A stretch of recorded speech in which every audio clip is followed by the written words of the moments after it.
I think that old school flavor of way of doing business where it's shaking hands and taking people to lunch and getting together, like physically getting together, instead of Zoom or phone calls or texting or sending emails, right? Like, hey, let's meet for lunch to help build and nurture relationships in your business and in your personal life. Recently, we joined a super exclusive golf country club. It's super expensive, but just imagine the Rolodex in this place. Like to go there and to golf with these, and I'm not good enough, but to go there and golf with these people.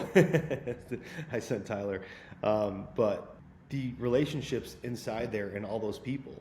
And when he was going through his orientation for the country club, they were like, wow, we've never had a roofer here since this ever existed. Like, you're the first roofer to ever have membership here.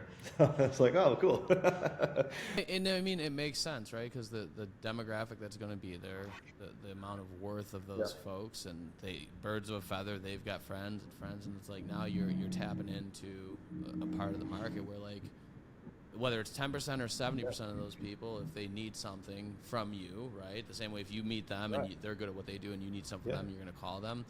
Like, they're not always going to go to Google. They're not always going to call from a Facebook ad. Like, they're, especially if you think about golfers, it's probably an older demographic there, right? I hate to stereotype, but I think that's typically what it is at country clubs. And the reason I say that is, like, I don't know this for a fact, but if I had to guess, if there was a part of the if you look at the entire outlay of population, if there's a part of that population that's going to crave that in-person referral, reciprocal relationship type deal, it's probably going to be those guys, right? They're probably more apt than to hop on their phone to call one of their boys from the country club and, like, you know, or kicking it over 18 holes and, like, you know, a roofer?